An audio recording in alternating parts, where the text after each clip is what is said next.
With only 130 games left on my quest to collect every licensed game released in North America on the original Nintendo, I kind of feel like it's time that I look at some of the games in my collection and tell you what games I think are essential to have in an NES collection.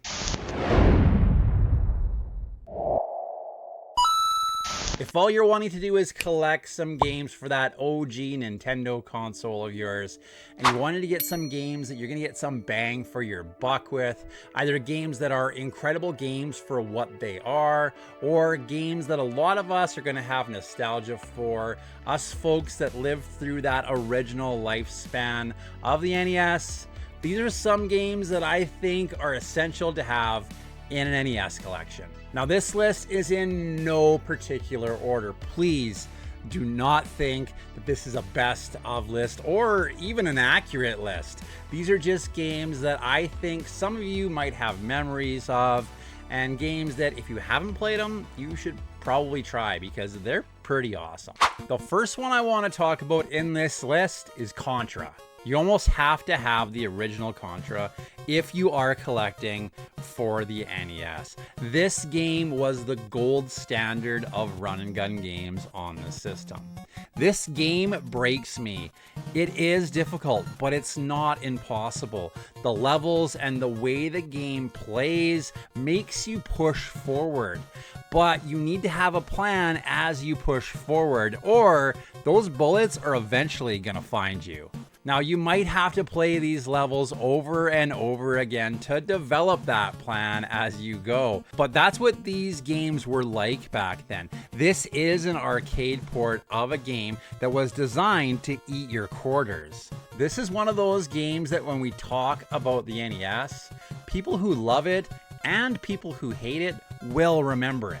Let's be honest, even if you talk to a friend at work who knows nothing about video games now and mention the name Contra, it's one that they'll probably light up to think about. Back then, when the Nintendo was new, this is one that almost everybody knew about. Some of you beat it as a kid, some of us never made it past the second level, but we all remember it for the spread gun, for the way the game looked, for that Konami code that almost everyone on the playground talked about and recited over and over again. Contra, and honestly even the sequel Super C, is one of those games that I have to put on this list for that nostalgic footprint that it left on a lot of us.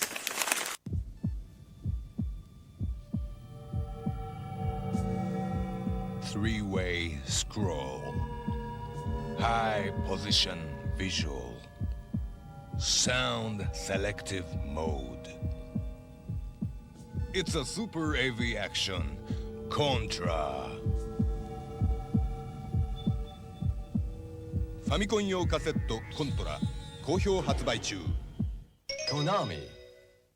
If we're talking about creative games on the Nintendo, DuckTales is one of the most creative platformers on the system if we look at levels and the sprites it brought us. And if being a creative platformer wasn't enough, this one is backed by some incredible music. This game is based off of the DuckTales cartoon and those memorable Disney characters, but it didn't rely on us kids loving the cartoon to try and get sales and rentals. This game stands on its own 2 feet and stands there proudly in a sea of platformers on the system. The sprites, the gameplay, just the feel overall of DuckTales lights that nostalgic fire in me and so many other people. It's done so well. If you have memories of this one, just close your eyes with me for a second and tell me you can't hear that music. Yeah, it's got that incredible moon level music that everyone always raves about, but even the level select music will take you back to that moment of playing it. It's one that's just so good, and it really will prop up any NES collection, even if we put it against some of the heavy hitters on the system.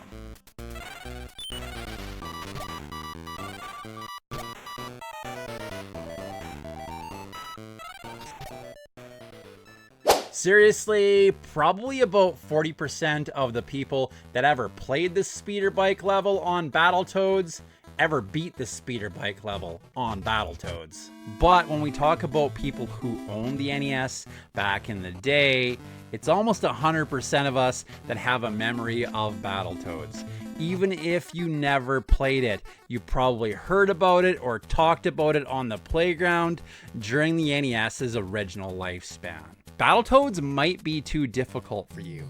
It's probably too difficult for a lot of us, but that doesn't stop me from trying. I know I'm gonna crash and burn. I know I've played those first few levels 1,000 times in the last 30 years, but I don't mind because maybe one day I will beat that speeder bike level. It's just such a cool game. It's got such a cool look, and it's got some amazing nostalgic memories for me.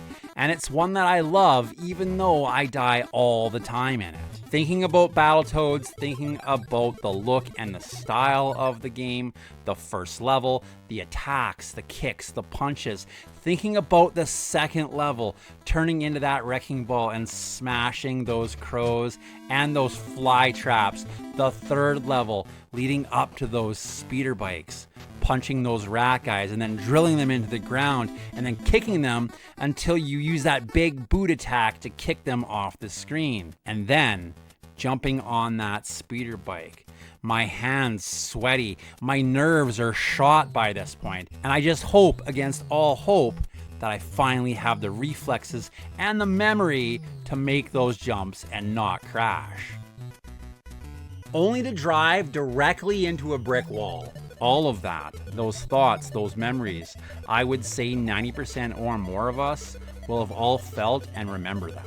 You've probably had that exact same feeling as me, time and time again. That is why this game is one of those legends. That is why Battletoads is one that I think collectors should have in their collection. Because you and I both know there will be a time that we will finally beat that speeder bike level. It just has to happen eventually.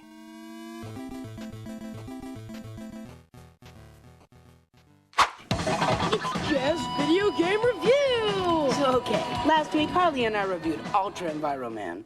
Whack to the curb. It has got to go.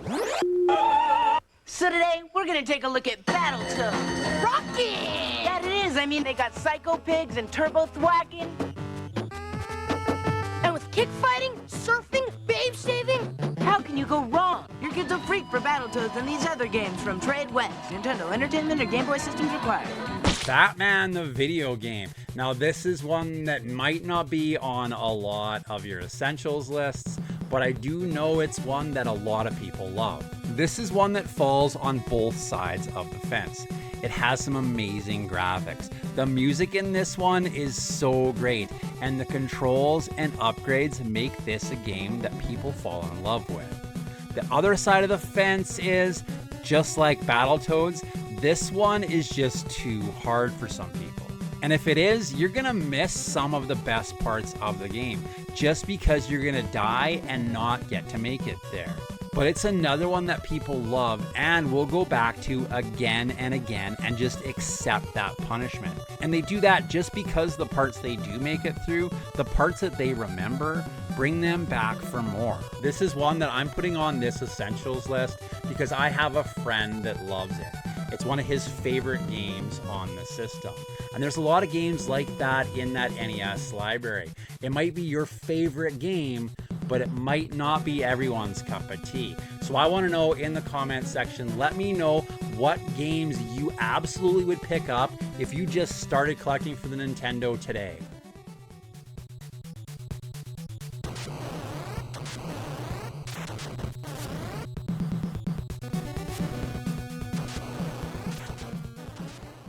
Okay, I know a lot of the games on this list are going to be on any and all lists that are like this. So I'm just kind of making a list of games that I think a lot of people enjoy. But I promise I'm going to try to throw a couple games on this list that you might not have heard of and might never have even played.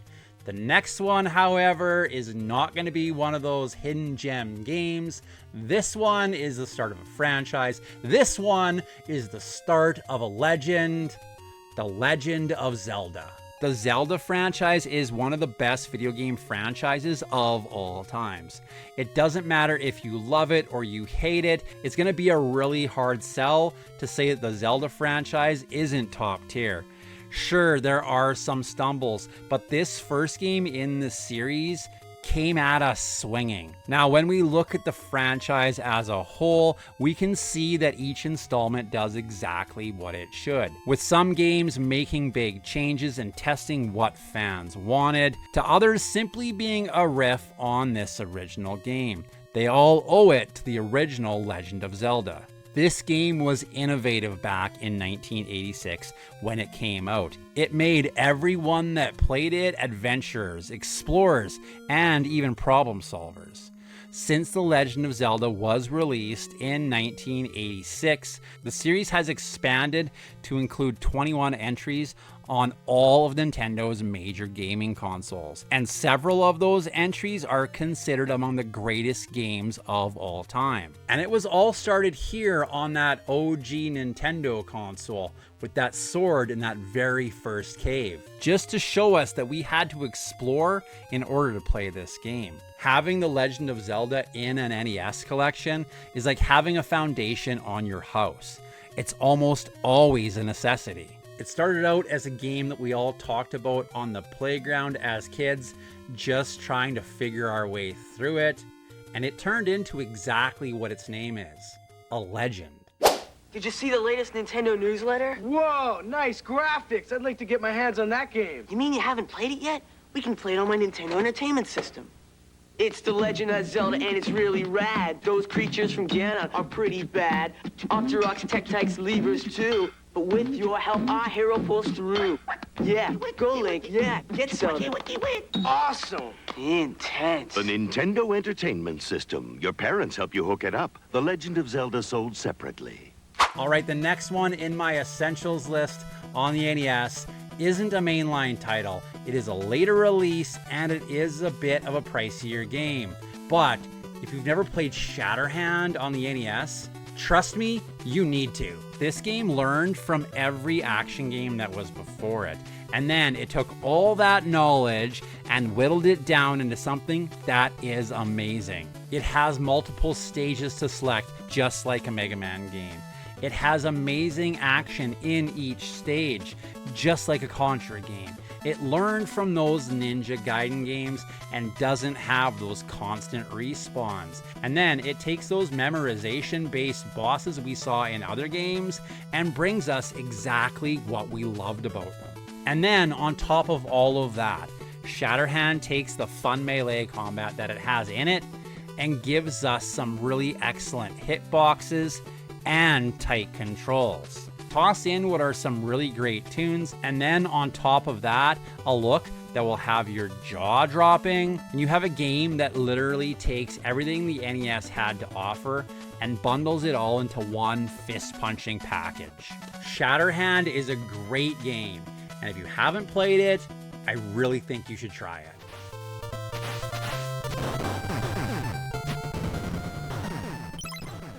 So now that we've talked about a game that used one of the fun parts of this game series, let's talk about one of the games in that series that is widely considered to be one of the best games on that original NES outing in that series, Mega Man 2. Now, personally, I'm a big fan of Mega Man 3, but I will pander to the masses here and agree that Mega Man 2 should be in any NES collection. This one really is the one where all the cogs fall into place for the first time. Mega Man 1 is a great game, but it can kick your butt pretty easily. Now, in Mega Man 2, this one took what we had in the first one and really started to fine-tune every aspect of it. The bosses, the weapons, the controls. When we look at the original Mega Man series of games on the NES, this one is top brass. It has that pick up and play feel to it, like a lot of the other ones on the NES. You can just jump into it and hope for the best. You can trial and error your way through it pretty well, and you can figure it out as you go. But this one really starts to bring it all together and turn that Mega Man series into what it ended up being. And for that reason alone, not just because it is an amazing game in the series, this one needs to be in this Essentials list.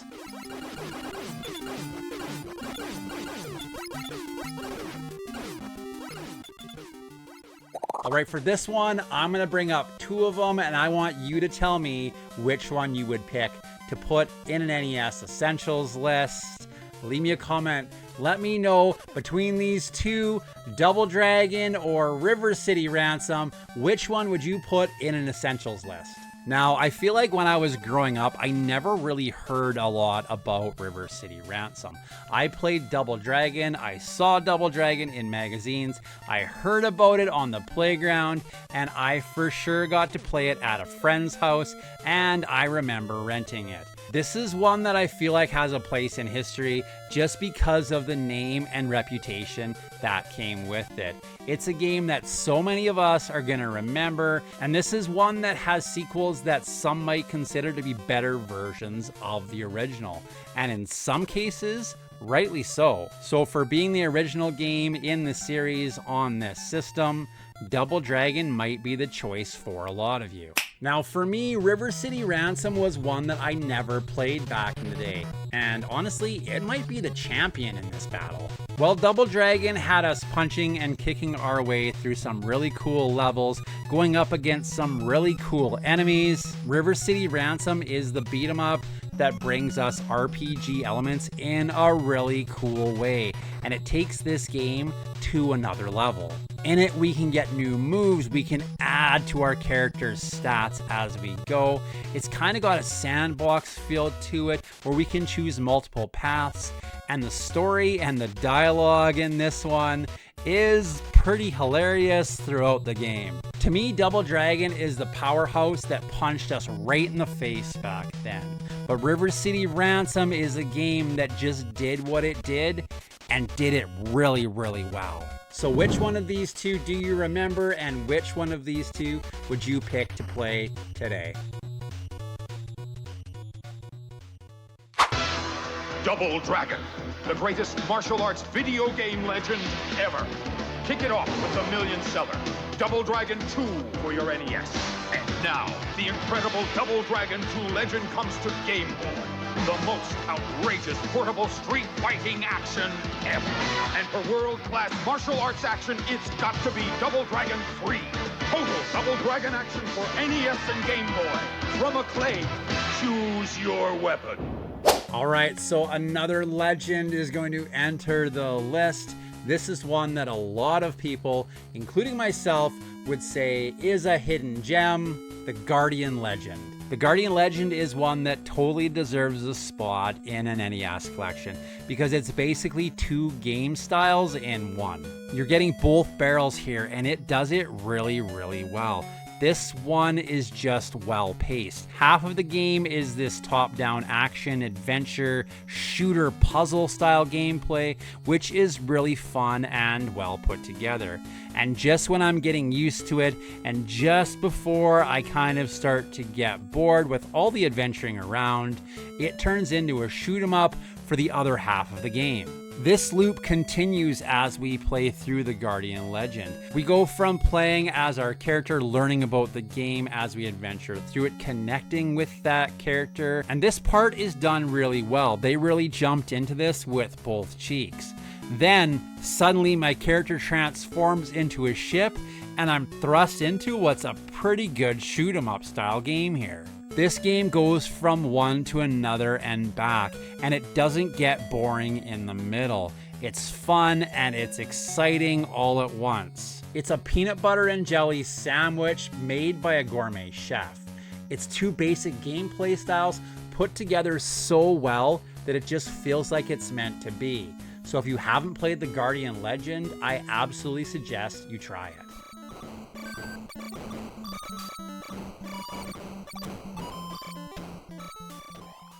All right, the last one, I feel like you're all gonna see it coming, and don't worry, If there's not a game on this list that you think should be on this list, well, you're screaming at your phone that I'm wrong. And honestly, I probably am. I promise I'm gonna look at more games in another video, another NES Essentials video in the very near future. There's just so many games on the NES that are essential games that I couldn't include them all in this first list. And I wanted to pick at least 2 that maybe you hadn't really heard of, or ones that you might not have even got to play. And I think you should really go and check them out. But the last one I'm gonna put on this volume 1 of my NES Essentials list is one that I think a lot of us are just gonna agree on. It's gonna be Super Mario Bros. 3. Super Mario Bros. 3 is just the culmination of the Mario Brothers on the system. It takes everything we knew and loved up to this point in a Mario game and just caps it off in the best way possible. It adds new abilities, it adds the map system, it brings us the Koopa Kids, and it made so many of us lifelong Mario fans. Without Super Mario Bros. 3, I don't know where the franchise would have ended up. Sure, the first one was groundbreaking. The second one is loved by so many people. But Super Mario Bros. 3 really set the bar on the NES. And then, when it came to the Super Nintendo, they took that bar and jumped off it right into the stratosphere. Mario! Mario! Mario!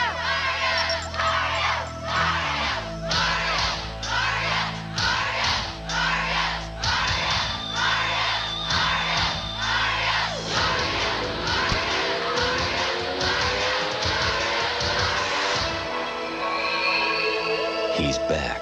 All you had to do was ask. Super Mario Bros. 3 from Nintendo. Now you're playing with power.